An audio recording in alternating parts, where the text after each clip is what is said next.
ini ada strategi besar untuk membuat orang Indonesia menggunakan obat stres.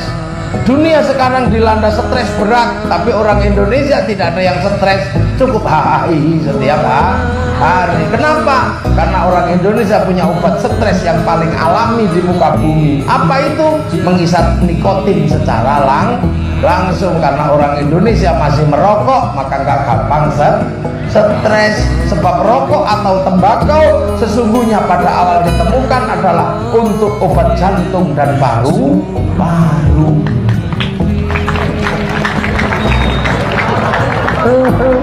Makanya dokter-dokter jantung dan dokter paru-paru yang ahli itu perokok semua. Ya gak usah protes, memang begitulah adanya. Nah, itu makanya obat stres ini nggak bisa menembus ke sini. Maka agar obat stres dipakai orang Indonesia, maka dikeluarkanlah fatwa haramnya rokok. Biar apa? Orang tidak merokok karena alasan agama, biar kalau stres beli obat stres. Nah, yang kedua disuruh cari tekek.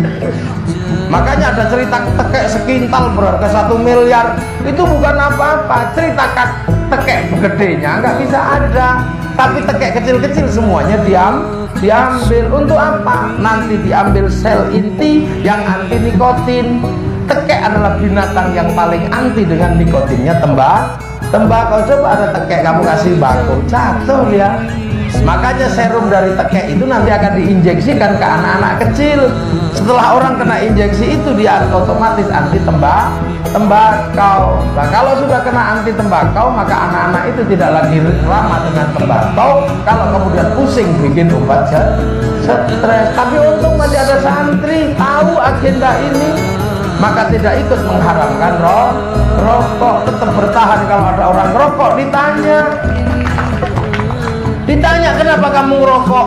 Kenapa kamu nggak ngerokok? Karena kalau ngerokok pusing kiai, makruh. Kenapa kamu kok ngerokok terus? Kalau nggak ngerokok tambah pusing kiai, wajib. Nah, itu caranya santri.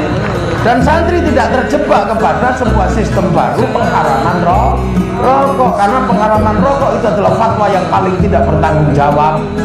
Kenapa? Rokok diharamkan tapi 174 triliun cukai rokok masuk APBN. Kalau rokoknya haram, cukai rokoknya haram, masuk APBN, APBN-nya haram.